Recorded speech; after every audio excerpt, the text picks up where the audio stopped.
Bonjour à tous, bienvenue à notre conférence en ligne. À quoi sert ma protection juridique? Bonjour Solène. Bonjour. Bonjour. Nous allons laisser quelques instants aux participants pour s'installer et être confortables pour écouter notre conférence. Alors, vous êtes particulièrement nombreux aujourd'hui, nous vous en remercions. Nous avons actuellement 369 personnes connectées. Bienvenue à tous. Je suis donc Claire Fromentin, je suis directrice de l'Association des assurés d'April et j'ai le plaisir d'accueillir donc Solène Gringor qui travaille chez notre prestataire Solucia depuis 2 ans. Avant de commencer, nous allons faire une petite introduction sur notre association. Donc, si vous êtes présent et si vous avez reçu l'invitation à cette conférence, c'est que vous êtes client d'April. Par l'intermédiaire de votre contrat d'assurance, vous êtes devenu membre en fait de l'association de façon automatique. Donc, c'est pour ça que vous avez reçu cette invitation. L'association a notamment pour mission d'aider ses adhérents au quotidien et c'est pourquoi nous vous proposons, parmi les différents soutiens, un soutien juridique. Ce soutien juridique comporte 3 piliers, les renseignements juridiques, l'aide aux démarches administratives et la protection juridique. Et aujourd'hui, nous allons nous concentrer sur la protection juridique pour comprendre à quoi elle sert. Cette conférence est la première d'un cycle qui sera consacré justement au soutien juridique pour explorer plusieurs thématiques et vous aider à utiliser de façon pratique ce soutien. Un petit point technique avant de vraiment lancer la conférence. Donc, nous sommes ensemble jusqu'à 13h45. L'enregistrement, la séance est enregistrée. Mais je vous rassure, votre anonymat est préservé, c'est-à-dire qu'on ne voit pas qui est connecté. En revanche, on voit la présentation que va faire Solène. Vous n'avez pas la possibilité de prendre la parole parce que, voyez, vous êtes maintenant 445 personnes connectées. Donc, voilà, c'est un format webinaire qui ne permet pas de prendre la parole. En revanche, vous avez la possibilité de poser des questions. Alors, si vous regardez en bas de votre écran, tout en bas, vous avez un petit symbole Q&R, questions et réponses. Et là, vous pouvez poser des questions avec ce système de chat. Et c'est Mathilde qui va nous rejoindre. Oui, bonjour à tous. Voilà, Mathilde qui travaille avec moi à l'association, elle va nous aider à modérer la conférence. Alors, comme vous êtes très, très nombreux, le nombre ne cesse d'augmenter, nous n'allons pas pouvoir prendre toutes vos questions, évidemment, pendant la présentation. Donc, pour toutes les questions particulières sur des cas particuliers, je vous invite à joindre notre ligne téléphonique de soutien juridique que l'on va vous redonner, bien entendu, au cours de la présentation, mais je peux vous la donner dès maintenant. C'est le 09 69 32 96 98, 09 69 32 96 98. Nos juristes ont été prévenus qu'il risquait d'avoir un petit pic d'appel suite au webinaire, donc il n'y a pas de souci, ils sont prêts et se tiennent à votre disposition pour répondre à toutes vos questions. Je vais maintenant passer la parole à Solène pour commencer la présentation. C'est à vous, Solène. Merci. Alors, bonjour à tous. Donc, aujourd'hui, je vais vous présenter votre protection juridique. Donc, dans un premier temps, on va voir ensemble quelles sont les garanties de votre contrat. Ensuite, on va voir de manière pratique comment déclarer votre litige et quels sont les frais de justice qui sont pris en charge par votre contrat. Donc, dans un premier temps, moi, je vais vous présenter qu'est-ce que c'est que la protection juridique. Ensuite, je vais vous édicter les prestations et je vais vous expliquer les garanties. Donc, la protection juridique, en fait, c'est 3 choses. C'est d'abord de l'information juridique qu'on fait par téléphone. Ça peut être aussi une aide de résolution amiable de votre litige. Donc, c'est ce qu'on fait le plus. Et par la suite, si on n'arrive pas à résoudre votre litige à l'amiable, donc on va en justice et là, c'est la prise en charge des frais de justice par rapport à un barème de prise en charge. Donc voilà, le cadre légal de la protection juridique, c'est l'article L127-1 du Code des assurances. La garantie est accordée en cas de différend et de litige opposant l'assuré à un tiers. Donc c'est vraiment la notion centrale. Donc pour activer la protection juridique, il est nécessaire qu'il y ait un litige, un différend qui vous oppose à quelqu'un. Donc, les prestations de votre protection juridique, c'est 3 choses. C'est ce que je disais, c'est d'abord du renseignement juridique sur tous les domaines du droit. Donc ça se fait uniquement par téléphone et c'est sur tous les domaines du droit. Donc, c'est-à-dire que vous pouvez nous contacter à tout moment pour n'importe quelle question de droit. On fait de l'accompagnement sur les démarches administratives. Donc, c'est plutôt tout ce qui va être demande de titre de séjour auprès de la préfecture. Voilà, c'est ce qu'on fait principalement. Et puis, il y a la protection juridique en cas de litige. Donc, c'est ce qu'on va développer aujourd'hui en vous expliquant donc, les garanties de votre contrat. Donc, ce qui est intéressant sur ces Alors, prestations, oui. c'est qu'on a une audience assez réactive, hein, c'est parti dans les questions. Alors, on ne va pas pouvoir vous interrompre toutes les secondes parce que ça va être trop long, mais quelques-unes. Je rappelle donc qu'on me demande si, en tant qu'adhérent d'April, on a bien droit à cette protection juridique. Alors, Oui, tout oui, à fait. tout à fait. En tant que, si vous avez été contacté, c'est parce que vous êtes adhérent d'April, enfin, client d'April sur un contrat souscrit par l'Association des assurés d'April. Et donc, grâce à cette adhésion, vous avez bien droit à cette protection juridique. Donc, je Tout vous à fait. confirme bien, toutes les personnes qui ont reçu une invitation, les droits sont bien ouverts et vous pouvez contacter, comme l'explique Solène, vous avez droit à ces trois piliers du soutien juridique. Exactement. Et Et l'avantage, c'est que c'est j'ajoute valable. Oui, vas-y. simplement, on a pas mal de remarques, donc je précise que la présentation sera bien transmise à tous les participants et il y aura un replay voilà, d'ici quelques semaines qui sera adressé également à l'ensemble des participants. D'accord, super. Alors, ces prestations-là aussi, je voulais préciser, c'est valable pour tous les adhérents, mais aussi vos conjoints et les personnes à votre charge fiscalement. Donc, ça peut être vos enfants, mais ça peut être aussi des ascendants. Alors, sur les garanties de la protection juridique. Donc, voilà, elles sont énumérées là devant vous. Et donc, il y a santé, habitation, recours, pénal, consommation, travail, e-réputation, usurpation d'identité. Et en fait, les 4 dernières, donc consommation, travail, e-réputation, usurpation d'identité, elles ont été rajoutées il y a peu de temps, donc en avril 2023. Donc, au niveau de la santé, donc, on peut activer la garantie santé lorsque vous avez un litige donc matérialisé avec un praticien ou un établissement hospitalier. Donc, ça peut être n'importe quel médecin à partir du moment où c'est un professionnel de santé. Ça peut être aussi un litige avec l'organisme de remboursement de soins, donc c'est-à-dire que ça peut être mutuelle ou la CPAM. Donc, au niveau de cette garantie, alors pour vous donner des exemples, par exemple, moi j'ai un dossier où en fait un assuré, son conjoint est en EHPAD et en fait il subit de la maltraitance de la part de l'établissement et donc il a ouvert un dossier pour qu'on puisse intervenir. Cette garantie, elle peut être aussi applicable lorsque vous avez des dommages corporels. Donc, par exemple, vous avez un professionnel de santé, un chirurgien, qui s'est trompé lors de l'opération et donc vous avez des séquelles par rapport à ça. Ça, c'est une possibilité aussi. Ensuite, on a la garantie habitation. Alors ça, c'est une des garanties qui est le plus utilisée dans le cadre de notre contrat, parce que ça regroupe énormément de choses. Donc, voilà, dans un premier temps, il y a l'achat, la vente d'un bien immobilier. Donc ça, en général, la majorité de nos dossiers, c'est surtout des vices cachés. Donc, je pense que c'est une notion que vous avez entendu parler. Et donc, au niveau de l'achat et de la vente d'un bien immobilier, c'est ce qui ressort le plus, finalement. Donc, par exemple, en ce moment, j'ai un dossier où, en fait, nos assurés, ils ont acheté une maison il y a 1 an et le DPE était très bon, hein, il était au-dessus de C. Et en fait, l'hiver est passé et ils se sont rendus compte qu'ils avaient très froid, que c'était très humide et que c'était une passoire énergétique. Donc, ils ont commencé à avoir des doutes sur le DPE et donc là, ils nous ont contactés. Et en fait, ce qui a été intéressant, c'est que nous, on a pu mandater une expertise. Et par rapport à cette expertise, donc, on a pu prouver que le DPE n'était pas du tout conforme à la réalité. Et on avait fait un devis, il y avait à peu près 10 000 euros de réparation.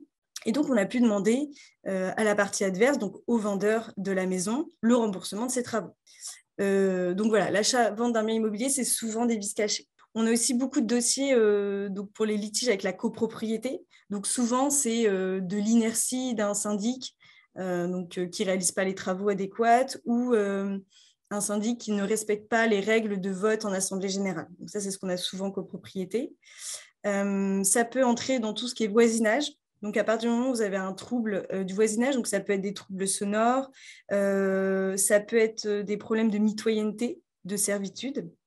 Là, en ce moment, j'ai un dossier où, en fait, une assurée, elle est voisine d'un restaurant kebab. Et en fait, les odeurs vont chez elle. Sauf que le problème, c'est qu'en plus, cette assurée-là, elle est en télétravail tout le temps. Donc, elle a l'impression vraiment de subir toute la journée, tout le temps, tous les week-ends, donc ces odeurs. Et donc là, c'est pareil, elle nous a ouvert un dossier parce qu'en fait, au niveau de l'aération d'un restaurant, il y a des règles d'urbanisme assez strictes. Et là, on avait mandaté une expertise. Et pareil, on s'est rendu compte que ce n'était pas du tout fait dans les règles Et donc là, on a pu réclamer, alors on les a réclamés en justice, mais on a pu réclamer qu'ils réalisent les travaux adéquats pour qu'elles ne subissent plus ces odeurs. En voisinage aussi, en ce moment, j'ai une assurée où en fait, elle a voulu faire un mur de séparation entre son terrain et celui de son voisin. Et en fait, elle était de bonne foi pourtant, mais malheureusement, elle a fait le mur sur le terrain du voisin. Et donc, là, l'assurée, elle est 100% en tort et malheureusement, elle le sait. Et donc là, notre but, ça a été vraiment d'essayer de concilier les parties pour trouver un terrain d'entente. Parce que, évidemment, le voisin est en droit de demander la destruction du mur aux frais de sa voisine. Donc voilà. Et l'habitation, ça regroupe aussi les travaux. Alors attention, ce n'est pas tous les travaux. Je reviendrai là-dessus au niveau des exclusions, mais c'est surtout les travaux de rénovation et de rénovation et d'amélioration. Donc, par exemple, vous voulez refaire votre cuisine, votre salle de bain, etc. Par contre, mais je reviendrai là-dessus plus tard, s'il faut un permis de construire, là, on ne pourra pas intervenir. Juste pour interrompre un tout petit peu, il y a beaucoup de questions des participants.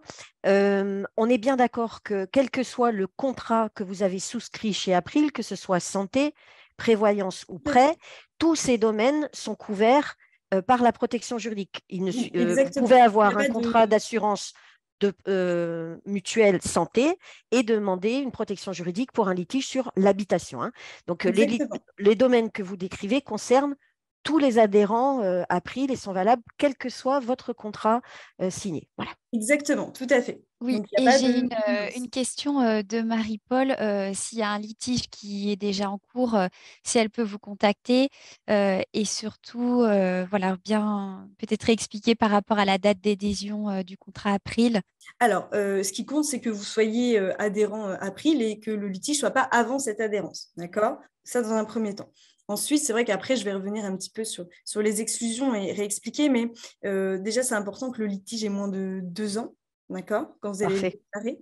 Et ensuite, par exemple, si vous avez déjà engagé des frais et honoraires d'avocat, nous, on ne pourra pas les prendre en charge avant votre déclaration. Il faut qu'on ait connaissance ou qu'on les ait engagés. Et donc, c'est vrai que là, on a eu beaucoup d'ouverture de dossiers parce qu'on a fait un mail et c'est super. Donc, on a des nouveaux dossiers qui s'ouvrent. Mais il y a beaucoup de dossiers qui sont déjà en cours de justice et qui nous demandent le remboursement de frais il y a 1 ou 2 ans. Et ça, ce n'est pas possible.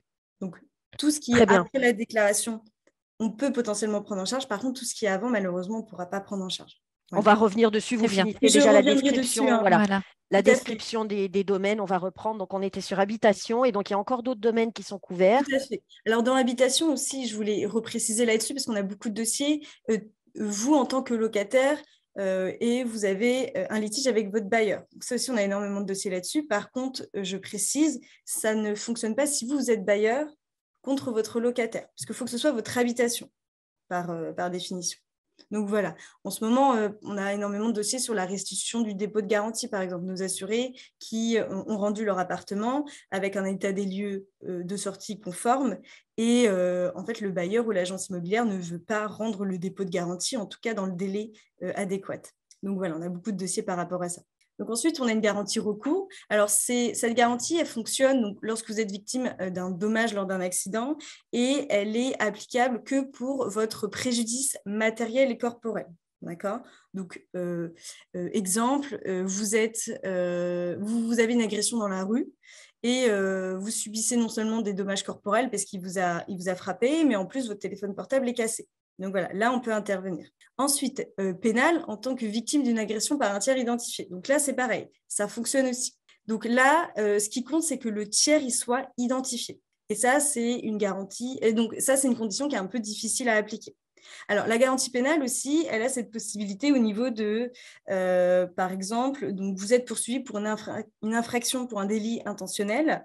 Et en fait, par la suite, le tribunal va donner un jugement où vous êtes acquitté. Et là, dans ce cas-là, ce qui est intéressant, c'est qu'on va pouvoir prendre vos frais honoraires d'avocat conformément au barème de prise en charge une fois que le jugement a bien expliqué que vous étiez acquitté. Voilà.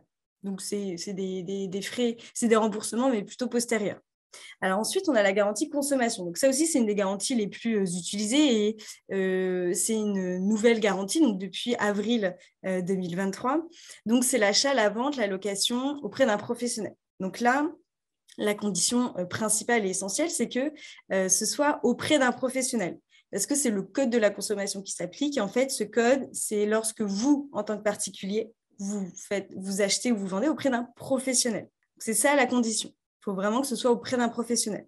Donc, c'est une garantie qu'on utilise beaucoup et elle est très utile. Alors, en ce moment, par exemple, il y a eu l'été qui est passé et on a eu beaucoup de dossiers par rapport à des billets d'avion qui ont été annulés ou retardés. Et donc voilà, là, le but est de faire jouer cette garantie pour avoir une indemnisation auprès de ces compagnies aériennes. Parce qu'en fait, il y a un règlement européen donc qui est très clair et qui indique en fait si un vol est retardé de 3 heures, à partir du moment où il part ou il arrive en France, vous avez le droit à une indemnisation au minimum de 250 €. Et ça, c'est un règlement européen que les assurés ne connaissent pas forcément et qui permet d'avoir facilement une indemnisation auprès des compagnies aériennes. La garantie consommation, elle peut aussi s'appliquer surtout avec la garantie légale de conformité. Alors, je ne sais pas si c'est un terme qui vous parle, mais en fait, c'est une garantie qui s'applique lorsque, en fait, quand vous achetez un bien neuf, pendant 2 ans, il est garanti pour qu'il n'y ait aucune défectuosité sur le bien.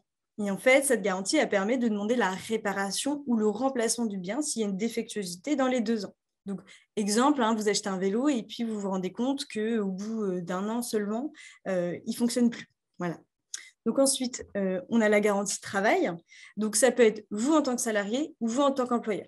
Donc, en tant que salarié, en général, c'est beaucoup de contestations de licenciement, donc pour faute ou autre. Et en tant qu'employeur, c'est souvent vous, par exemple, qui avez employé une nourrice pour vos enfants. Et donc, vous avez un litige avec elle, elle ne fait pas les heures correctement, etc. Alors, dans la garantie travail, on demande très vite un avocat. Mais on peut aussi faire des démarches amiables, c'est-à-dire que, par exemple, ce qu'on a souvent aussi, c'est par nos assurés, ils n'ont pas récupéré le solde de tout compte après la fin de leur contrat. Et donc là, ce qui est intéressant, c'est que nous, on peut tenter de réaliser une mise en demeure pour réclamer le solde de tout compte. Voilà. Ensuite, on a la garantie e-réputation. Donc, lorsque vous êtes victime d'harcèlement en ligne, injures, diffamation, etc. Donc, ça peut être la publication de photos sans votre consentement, etc. Enfin, c'est à partir du moment, en fait, ce qui compte, c'est que vraiment ce soit en ligne, ce soit sur les réseaux sociaux. L'usurpation d'identité, donc c'est l'utilisation frauduleuse de papiers d'identité. Donc, par exemple, qu'est-ce qu'on retrouve le plus souvent? C'est la souscription d'un crédit en votre nom, alors que ce n'est pas vous qui avez souscrit ce crédit. Voilà. Donc, maintenant, on va voir les exclusions de votre contrat. Donc, il y en a plusieurs, mais là, j'ai voulu mettre les exclusions les plus, celles qu'on a vues le plus souvent, celles qu'on édictait le plus souvent. Donc, on a les litiges qui sont juridiquement insoutenables. Donc, on entend par juridiquement insoutenable lorsque c'est contraire à des textes légaux. Alors, c'est une notion qui est un peu difficile à comprendre et je l'entends. Pour vous illustrer tout ça, par exemple, au moment du Covid, en fait, il y avait une réglementation qui indiquait que les professionnels de santé devaient se faire vacciner pour continuer de travailler. Et donc, malheureusement, il y a eu certains licenciements à cause de ça parce que certains assurés ne souhaitaient pas se faire vacciner et donc ils souhaitaient contester ce licenciement. Malheureusement, on ne pouvait pas le faire parce que le texte de loi indiquait que voilà, c'était une obligation de se faire vacciner. Et donc, en fait, c'est insoutenable juridiquement. On ne peut pas aller au tribunal pour ça. Et donc, malheureusement, dans ce cadre-là, on est obligé de refuser le litige. Alors, les frais qui sont engagés aussi avant la déclaration de litige, c'est ce que j'expliquais tout à l'heure. En fait, il faut notre accord, il faut qu'on ait connaissance des frais qui vont être engagés. Et donc, ce qui est engagé avant, malheureusement, on ne pourra pas le prendre en charge. Par contre, c'est pour ça que c'est intéressant de nous appeler rapidement quand vous avez un litige et qu'on en parle avant que ça prenne des mesures ou que ça aille au contentieux pour qu'on puisse vous dire, voilà, avant d'aller voir un avocat, moi, ce que je vous invite à faire, je vais y revenir après, mais je vous invite, on va remplir ensemble le formulaire et puis on va déclarer votre litige. D'accord ? Oui, tout à fait. On a des questions là-dessus. Donc, en fait, on est bien d'accord qu'on reviendra en détail sur ce qui est pris en charge en termes de frais de justice à la Oui. fin de votre Ah présentation, oui, hein. oui, tout à fait. On va reprendre exactement qu'est-ce qui est pris en charge au niveau des frais d'avocat, des frais judiciaires. Oui, oui, oui, Il y tout aura à un fait. petit détail et j'en profite pour dire que oui, on aura on peut envoyer à tous les participants un résumé de cette présentation et vous trouvez sur notre site internet les conditions détaillées du contrat à la rubrique Vous soutenir, soutien juridique. Voilà. Exactement, je vais y revenir, hein, mais je comprends que ça puisse paraître flou maintenant, mais je vais y revenir, vous inquiétez pas. Parfait. Ensuite, donc les procédures d'expulsion, donc c'est-à-dire que si votre bailleur vous assigne pour vous expulser de votre logement, malheureusement, ça ne pourra pas être pris en charge. Tout ce qui est droit de la personne et des familles. Le PACS, les pensions alimentaires, les gardes des enfants, curatelle, tutelle, donc ça, c'est une exclusion qui est systématique pratiquement dans toutes les protections juridiques. Et les travaux. Donc, c'est ce que je vous disais tout à l'heure, c'est là où il y a la subtilité avec la garantie habitation, c'est que tous les travaux qui sont soumis à un permis de construire, à une déclaration préalable ou à une assurance dommage obligatoire ne pourra pas prendre en charge. Et donc, on a énormément de refus sur, c'est pour ça que j'attire votre attention sur cette exclusion, sur la VFA, de la vente en état de futur achèvement. Donc, c'est la construction d'une maison finalement. Et en fait, donc des problèmes avec les promoteurs sur des désordres qui apparaissent ou par la suite. Et en fait, ça ne pourra pas être pris en charge parce qu'il faut un permis de construire pour faire de la VFA. Alors ensuite, on va voir ensemble comment déclarer de manière pratique votre litige. Donc, dans un premier temps, je vais vous redéfinir ce qu'est un litige. On va voir ensemble la vérification de garantie, la détermination de la stratégie, et ensuite, je vais vous expliquer comment se passe la gestion amiable du dossier et ensuite la gestion contentieuse. Et juste pour information, je précise que donc vous, votre travail, c'est ça justement, hein, Oui. c'est d'assister. Vous faites partie des juristes qui répondent au téléphone et qui assistent et qui Oui, tout à conseillent. fait. Donc, vous connaissez bien le sujet. Donc là, on va passer sur une phase un petit peu juridique de définition du litige. Oui, tout Mais à fait. voilà, vous avez fait un effort d'explication. Donc, normalement, ça devrait être clair pour tout le monde. Oui, je vais essayer d'être le plus clair possible. Donc, en fait, d'abord, il faut bien définir ce que c'est que le litige. Donc, c'est vraiment lorsque vous êtes… Alors, je vais prendre l'exemple de lorsque vous êtes en demande. Ce qui compte, c'est que vous ayez un refus à votre réclamation. Donc, voilà, vous avez notifié auprès du professionnel ou auprès de la partie adverse, donc qui peut être votre voisin, votre réclamation en indiquant voilà, que vous n'êtes pas d'accord. Et celui-ci, soit ne vous répond pas, soit vous répond par un refus. D'accord ? C'est ça la matérialisation du litige, c'est une réclamation écrite avec un refus. Alors, soit le refus peut être express, soit il peut être tacite. C'est-à-dire que si vous envoyez une réclamation et que vous n'avez pas de réponse dans un délai de 2 mois, il est fort à craindre qu'il ne répondra jamais. D'accord ? Alors, la matérialisation du litige, ce n'est pas obligatoirement une lettre recommandée avec accusé de réception. Ça peut être juste un mail à un professionnel qui ne vous répond plus, à votre employeur qui ne vous répond plus non plus. D'accord ? Ce n'est pas obligatoirement, même si c'est mieux en termes de preuve, et je vais y revenir plus tard, l'importance de la preuve, parce qu'on a la preuve de la réception, ce n'est pas très grave si ce n'est pas une lettre recommandée.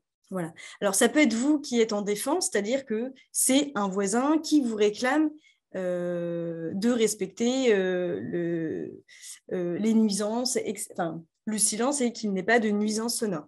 Donc, ça peut être, vous pouvez être en demande comme en défense. Ça n'a pas d'importance. Et surtout, le litige ne doit pas dater de plus de 2 ans. Donc ça, c'est une prescription qui est imposée par le Code des assurances, où en fait, c'est une prescription vénale. Quand vous nous déclarez le litige, vous ne deviez pas en avoir connaissance de plus de 2 ans. C'est-à-dire que là, je reprends l'exemple de la voisine qui a construit le mur sur le voisin, chez le voisin. En fait, il ne faut pas qu'il attende 2 ans pour le déclarer.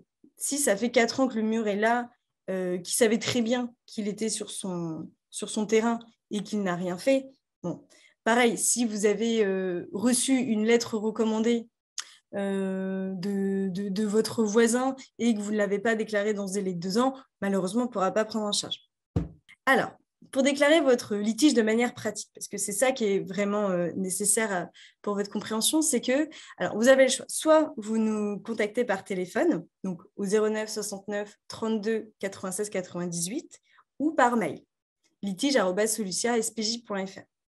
En fait, l'avantage du téléphone aussi, c'est que par moment, il n'y a pas forcément besoin de déclarer le litige, c'est-à-dire que vous avez potentiellement besoin que de renseignements juridiques. Donc, c'est ça qui est aussi intéressant avec le téléphone. Voilà, vous pouvez nous contacter dans le doute. On dit, voilà ce qui se passe en ce moment. Est-ce que vous pensez que vous devez intervenir? Est-ce que je peux faire par moi-même?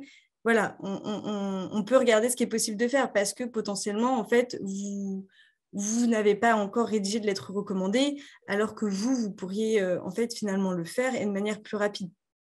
Oui, et il y a une équipe qui est présente du lundi au samedi Tout à fait. de 9 h à 20 h pour répondre à toutes vos questions. Et l'on voit beaucoup, beaucoup, beaucoup de questions. Alors, il n'est pas possible qu'on réponde. On a presque une centaine de questions là en cours. Donc, on a une audience super réactive. On en est à 589 participants. Record battu, hein, bravo Solène. Le thème a intéressé. Mais je vous invite donc, pour des questions précises, parce qu'on ne pourra pas répondre, à contacter le numéro de téléphone, comme le dit Solène, ou par mail, et vous aurez bien entendu une réponse rapide. Tout à fait. Donc, soit c'est par téléphone, on discute ensemble, soit c'est par mail. Et dans ce cas-là, moi, je vais vous envoyer en fait un formulaire de déclaration de litige où il y a 2 questions dedans, pour qu'on ait des traces écrites. Hein. Ça permet de mieux communiquer entre juristes. Donc, ce sera un résumé des faits. Donc, le mieux, c'est toujours, plus il y a de détails, plus c'est daté, plus pour nous, c'est mieux pour pouvoir agir rapidement et faire le nécessaire. Et une deuxième question, c'est qu'est-ce que vous souhaitez? Parce que des fois, on a des assurés, en fait, finalement, ils ne veulent pas le remboursement, ils veulent la réparation d'un bien, ou on a des assurés, ils ne veulent pas du tout de l'amiable, ils veulent directement aller en justice. Donc, c'est pour ça qu'on pose la question, qu'est-ce que vous souhaitez? Et ensuite, donc vous nous renvoyez ce formulaire et moi, je regarde voilà, de quoi j'ai besoin, je vous demande des documents. Donc, par exemple, si c'est du vice caché, moi, je vais vous demander donc, l'acte de vente, ça peut être la lettre recommandée que vous avez fait, etc. Donc, je peux vous demander un certain nombre de documents. Donc, ensuite, Solène, j'ai une question de Marie-Charlotte. Est-ce qu'on peut appeler aussi pour les personnes de son foyer, que ce soit son conjoint ou ses oui, enfants? tout à fait. Hein. Tout à fait, tout à fait. Le contrat s'applique pour tous les conjoints des assurés et ses enfants fiscalement à sa charge. Hein. Et puis, il n'y a pas de difficulté. C'est du renseignement juridique, mais ça peut être quelque chose de ponctuel. Enfin, ça peut être pour ses enfants. Il n'y a pas de difficulté. Même ses enfants qui ne sont pas à la charge fiscalement. En fait, on est là pour aider nos assurés, les informer au mieux. Voilà. Très bien. Là, il n'y a pas de difficulté au téléphone. On fait vraiment au mieux. Et Ensuite, Anne demande si le numéro est gratuit. Oui, le numéro est gratuit. oui, tout à fait. Hein. Le numéro est gratuit. Hein. C'est un numéro gratuit, bien sûr. Donc ensuite, une fois que j'ai tous ces documents, moi, je vais étudier les pièces du dossier. Et en fait, on a ce qu'on appelle la vérification des garanties. Et donc, alors, cette phase-là, elle prend entre 2 et 3 jours. Donc, une fois que vous nous envoyez tout ça, nous, on va mettre entre 2 et 3 jours pour vous répondre et vous confirmer que c'est pris en charge. D'accord? Et pendant ces 2-3 jours, on va regarder, en fait, on va étudier et voir si ça rentre dans ces 3 analyses. Donc, dans un premier temps, moi, je vais regarder les éléments assurantiels. Donc, je vais regarder s'il y a bien une matérialisation du litige, donc que vous ayez bien eu un refus de la partie adverse, qu'il n'y a pas de prescription biennale, donc on attend que le litige soit bien déclaré dans les 2 ans. Ensuite, je vais analyser les garanties. Donc, dans quelle garantie ça rentre? Est-ce que c'est l'habitation? Est-ce que c'est le travail? Est-ce qu'il y a des frais qui ont déjà été engagés? Et ensuite, on va analyser l'opportunité juridique et le bien fondé. Donc là, on va regarder s'il n'y a pas de prescription. On va regarder si c'est juridiquement soutenable et les chances de succès en fait, de l'affaire. Donc, une fois que j'ai bien confirmé la prise en charge, on va voir ensemble la détermination de la stratégie du dossier. Alors là, je mets un point d'honneur sur le fait qu'on suit toujours la volonté de l'assuré. Donc, c'est-à-dire que moi, je vais vous expliquer qu'il y a telle ou telle chose qui sont possibles d'être faites, mais je ne fais rien sans votre volonté, votre consentement. C'est-à-dire que si vous souhaitez partir sur telle chose, on va partir sur telle chose, en tout cas si c'est possible juridiquement. Je ne vais pas faire des démarches à l'encontre de votre volonté. Donc, nous, ce qu'on essaye de faire au mieux, toujours, comme je l'ai écrit, là, c'est de privilégier la négociation amiable, parce que c'est plus rapide, parce que c'est moins coûteux. Une procédure judiciaire, ça peut être très long, très coûteux, très compliqué, on le sait, et donc, voilà, votre intérêt, c'est notre intérêt, c'est d'aller au plus rapide et d'essayer de trouver un terrain amiable avec la partie adverse. Et des fois, on est surpris, mais finalement, en fait, c'est plus un malentendu avec la partie adverse qu'une véritable opposition ou alors un problème de compréhension des arguments juridiques de la partie adverse. C'est pour ça qu'on essaye d'aller vraiment de rester, si on peut, à l'amiable. Mais encore une fois, on ne suit que votre volonté. Alors, des fois, la partie amiable, elle n'est pas opportune, hein, parce que si vous êtes assigné devant une juridiction, malheureusement, on ne pourra pas faire de l'amiable. Vous êtes déjà assigné devant le tribunal. Ou la date de forclusion au niveau de la prescription, elle arrive bientôt. Et en fait, pour interrompre une prescription, il est nécessaire d'avoir un acte de procédure. Et donc là, c'est pareil, l'amiable ne pourra pas être fait. Donc voilà, à partir de ce moment-là, une fois qu'on a convenu ensemble qu'on va partir sur telle ou telle procédure, je peux faire appel à des intervenants extérieurs. En fait, il y a quelque chose en droit qui est primordial, c'est la preuve. Sans preuve, en fait, on ne peut pratiquement rien faire. C'est vraiment primordial. L'article 1153 donc, du Code civil indique que la charge de la preuve incombe au demandeur et c'est pour ça qu'il est nécessaire d'avoir des experts ou des huissiers pour pouvoir vous appuyer juridiquement sur votre demande. C'est pour ça que je vous expliquais, en fait, tout à l'heure, au vice caché ou des litiges avec le bailleur. En fait, ce qui est vraiment important, c'est d'avoir des expertises pour pouvoir démontrer juridiquement le préjudice qui existe. Alors, ce qui est intéressant, par exemple, j'avais un dossier. En fait, ce qui est intéressant avec l'expert aussi, c'est que comme il convoque les deux parties, ça permet des fois de trouver un accord au moment de la convocation de l'expertise. J'avais un dossier donc, avec un locataire contre son bailleur. Et en fait, le bailleur ne faisait pas les travaux adéquats dans la maison. Pareil, il y avait des gros problèmes d'humidité. C'était une passoire énergétique. Et ça faisait 10 ans, je pense, que les travaux devaient être faits. Et donc, on a convoqué les deux parties à l'expertise. On a fait une expertise amiable contradictoire. Donc, on a convoqué les deux parties. Et donc, tout de suite, le bailleur a dit, bah oui, c'est vrai, il est vraiment nécessaire de faire les travaux. Et au jour donc, de cette convocation, ils ont même convenu le début de la date des travaux. Donc, c'est vrai que l'expertise permet d'avoir directement, des fois, un protocole d'accord entre les deux parties. Donc ensuite, donc la phase amiable. Alors, la phase amiable, ce qu'on fait le plus souvent, c'est vrai qu'il y a les expertises qui marchent très bien. Et puis, nous, on essaye toujours d'essayer d'envoyer des courriers recommandés. C'est ce qu'on fait le plus souvent. Ça peut être de la médiation aussi. On peut aussi saisir la commission départementale de conciliation. Donc ça, c'est une commission qui est compétente principalement, enfin uniquement pour les litiges entre bailleurs et locataires. Donc voilà, il y a plein de possibilités à l'amiable et c'est ce qu'on fait le plus souvent.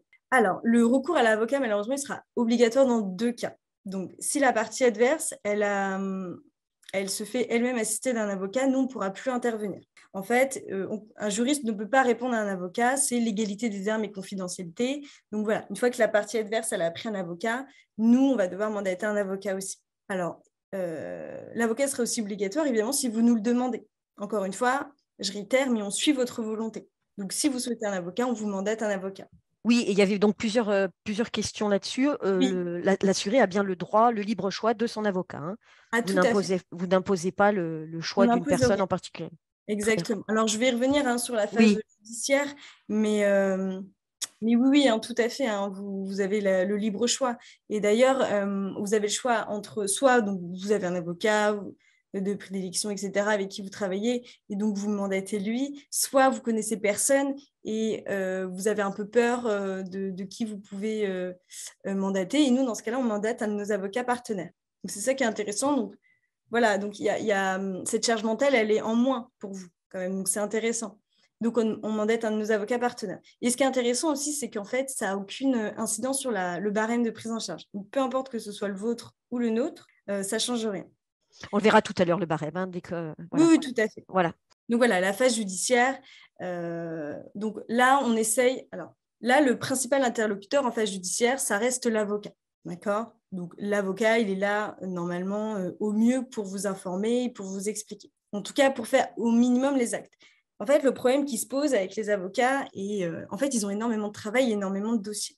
Et donc, en fait, par moment, ils n'ont pas vraiment le temps de répondre à des mails à titre informatif ou de demande d'explication de ses clients. Et c'est là où notre rôle reste intéressant, c'est qu'en fait, nous, on reste vraiment disponible au maximum pour vous expliquer ou vous informer de la procédure. Parce qu'en fait, en phase judiciaire, alors là, je ne pourrais pas vous expliquer parce qu'il y a tellement de possibilités et de procédures différentes, mais Et justement, c'est ce qui fait sa complexité en droit. Donc, c'est pour ça que ce qui est intéressant, c'est que vous pouvez toujours continuer à nous appeler en disant, bah voilà, je ne comprends pas, il veut partir en procédure de référé, mais c'est quoi une procédure de référé?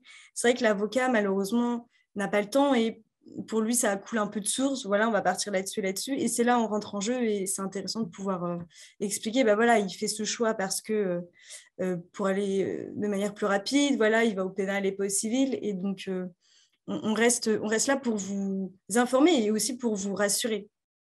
Oui, et pour expliquer comme vous le faites aujourd'hui en termes non juridiques, en termes simples, Oui, tout à fait. voilà, c'est une façon, enfin, vous avez une approche, vous avez l'habitude d'avoir toutes sortes de publics et de questions, et donc Oui, tout peut-être à plus fait. qu'un avocat, vous avez la capacité à expliquer sans jargon voilà, Exactement. les Et puis, on termes est des très procédures. disponible. Tout Oui. à fait, parce que le numéro de 9h à 20h, comme je vous explique, voilà, vous avez très peu d'attente. Hein. Vous nous appelez, on décroche tout de suite. Hein. Il n'y a pas de difficulté. Donc, la moindre question, nous, on est là pour vous informer. Alors, par Donc, contre, je redonne juste le numéro, donc, puisqu'il y a des demandes là-dessus. Donc, c'est le 09 69 32 96 98, 09 69 32 96 98, du lundi au samedi, de 9h à 20h. oui, tout à fait. Donc, c'est vrai que ça permet, même le week-end, de pouvoir nous contacter là où l'avocat, en général, ne travaille pas le week-end. Alors, par contre, j'indique, hein, je préfère préciser, nous, on ne peut pas aller à l'encontre de l'avocat. Donc, c'est-à-dire qu'une fois que vous avez mandaté un avocat, donc lui, il va avoir une stratégie. Nous, on ne peut pas commencer à faire des démarches opposées à l'avocat.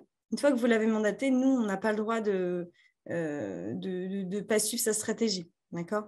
Donc, voilà, une fois que vous... Alors, ça arrive pratiquement jamais, mais je le précise parce que des fois, voilà, ça se passe mal à un avocat. Bon, dans ces cas-là, on préfère vous proposer de changer d'avocat plutôt que de rester avec lui. Au niveau de ses honoraires, alors, je précise quelque chose, c'est que, en fait, en France, les avocats, ils ont la libre facturation de leurs honoraires. Donc, nous, on n'a pas la main là-dessus. C'est-à-dire que nous, on ne peut pas obliger l'avocat à rentrer dans nos barèmes de prise en charge. Évidemment, nos avocats partenaires, certains essayent au mieux de rentrer dedans et quand c'est comme ça, c'est super pour l'assuré. C'est super pour vous, sauf que malheureusement, ce n'est pas toujours le cas et donc c'est pour ça que c'est important de signer une convention d'honoraires avec votre avocat pour avoir connaissance de combien ça va vous coûter par la suite. Qu'est-ce qu'il va y avoir à vos frais, d'accord? Parce que nous, notre barème, quoi qu'il arrive, vous en avez connaissance, on vous l'envoie et comme ça, vous allez pouvoir calculer, donc il va falloir que j'ajoute 100 € dans cette procédure. Voilà. Donc, quels sont les frais du CIS qui sont pris en charge par votre contrat? Alors, donc ça, c'est le tableau sur la prise en charge. Alors, pour vous l'expliquer un peu, en fait, vous avez 20 000 € par sinistre et par année. D'accord? Dans ces 20 000 €, donc on a les frais de procédure, d'expertise, commissaire de justice. Alors, commissaire de justice, c'est huissier de justice, hein, mais c'est la nouvelle nomination, et avocat. Alors, je vais revenir dessus sur les honoraires d'avocat, mais alors, le plafond est de 20 000 €, mais pour les avocats, il y a un autre plafond en fonction de chaque procédure. D'accord? Donc, je préfère le préciser parce que beaucoup de nos assurés pensent que c'est 20 000 €, même de frais d'avocat. Et en fait, je vais vous montrer par la slide suivante, mais en fait, il y a d'autres plafonds dedans. Donc, les 20 000 € dedans, donc évidemment, ce qu'il y a le plus souvent, c'est ce que je vous disais, c'est les expertises amiables. Voilà, ça coûte environ 600 €. Mais par exemple, les expertises maritimes, donc avec des bateaux, ça peut monter jusqu'à 1 000, 2 000, 3 par exemple. Les expertises judiciaires aussi qui sont très coûteuses. Donc là, j'ai mis environ 2 000 €, mais ça peut monter jusqu'à 5 à 6 000 €. Au niveau des frais du site justice, en fait, les assurés ne le savent pas parce qu'on pense qu'on n'a que les frais d'avocat à payer dans une procédure, mais en fait, il y a des frais du site justice. Donc, pour envoyer l'assignation à la partie adverse, pour signifier ensuite le jugement qui a été rendu, et puis ensuite, si la partie adverse ne s'exécute pas, pour l'exécution forcée. Donc, tout ça, mis bout à bout, peut arriver à des sommes assez exorbitantes, et donc tout ça, c'est dans le plafond de 20 000 €. Donc ensuite, là, je vais vous expliquer, donc c'est les frais et honoraires d'avocat. Donc, vous voyez, le plafond est différent. Alors, encore une fois, je l'ai dit tout à l'heure, mais je le répète, n'engagez aucun frais avant la déclaration de litige, sinon, nous, on ne pourra pas la prendre en charge. D'accord? On ne pourra pas étudier les factures. Donc ça, c'est vraiment important. Donc voilà, donc avant la saisine du tribunal, donc l'avocat a un peu faire des démarches amiables. Donc par exemple, le recours amiable qui aboutit, c'est 250 € par affaire. Le recours amiable mais qui n'a pas abouti, c'est 110 € par affaire. Et une transaction amiable menée à terme, c'est 400 € par affaire.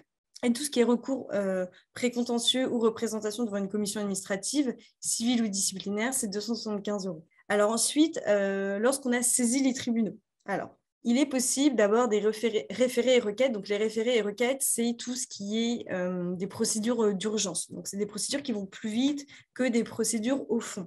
D'accord? Donc, la procédure lambda, entre guillemets. D'accord? Donc, par exemple, c'est 400 € par affaire. Juge des contentieux de la protection, tribunal de proximité, c'est 650 €. Tribunal correctionnel, c'est 1 000 €.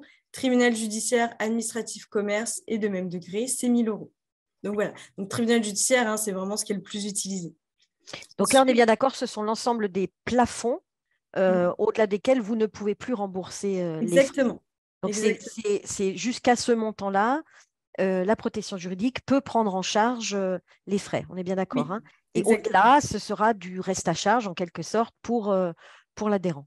Oui, tout à fait. Ensuite, on a aussi donc, le conseil du prud'homme, hein, donc c'est le tribunal qui est compétent lorsque vous avez un litige qui rentre dans la garantie travail. Donc, devant le bureau de conciliation. Donc, le bureau de conciliation, c'est une sorte de conciliation. Donc, c'est pas un jugement, hein, c'est une conciliation entre le juge et les deux parties. Donc, l'avocat, il prend 500 € par affaire et devant le bureau de jugement, c'est 1 000 €.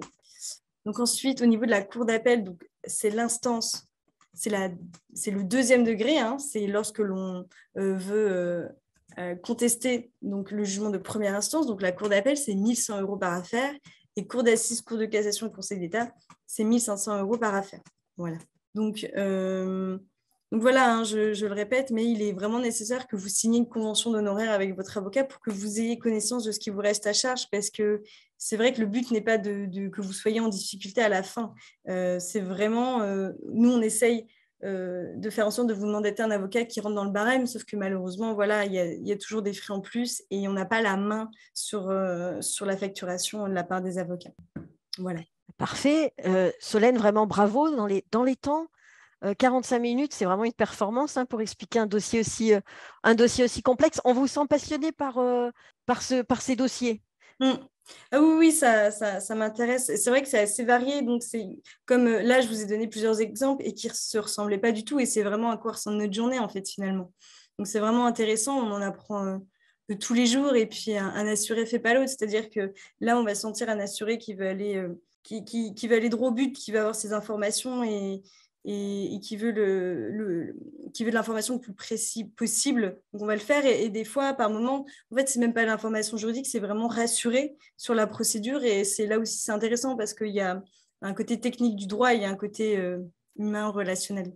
Et on sent que vous y tenez à ce côté humain, ce qui nous correspond bien. Est-ce que vous pouvez mettre juste la dernière slide pour que nos participants puissent avoir… Voilà. Oui, donc ça, c'est le petit récapitulatif. Donc, pour tout ce que Solène vous a présenté, c'était effectivement très rapide, mais on voulait que ce soit bref. Vous allez pouvoir recevoir la présentation de Solène. On va faire un replay qui sera disponible également, qu'on vous enverra. Il nous faut quelques jours pour monter le replay, mais il sera disponible par la suite. Vous pouvez donc contacter le soutien juridique au numéro qui s'affiche pour demander de l'aide du lundi au samedi de 9 h à 20 h. Il était absolument impossible matériellement de répondre aux 129 questions que l'on a reçues pendant le webinaire. Je vous remercie vraiment à tous de votre participation. On a atteint le chiffre de 590 participants. On a essayé de faire le tour le plus rapidement possible et avec précision de la protection juridique. Merci infiniment Solène pour cet effort de vulgarisation qui a apparemment été très apprécié des spectateurs. Je vous invite donc à contacter le numéro pour toute question et à consulter aussi notre site internet où vous avez plus de détails et où vous avez l'ensemble des conditions générales de ce contrat de protection juridique pour vous aider à y voir plus clair. Je vous remercie aussi de répondre à aux petites questions qui apparaîtront quand vous quitterez le webinaire. C'est des questions de satisfaction pour savoir si cette conférence vous a plu et ce qu'on peut éventuellement améliorer. On va essayer de respecter les horaires. Et de clôturer maintenant. Un grand merci à tous nos participants et encore une fois, merci Solène et merci Mathilde qui a essayé de répondre à un maximum de questions. Merci à tous. Merci à tous. Bonne journée. Merci, bonne journée. Au revoir.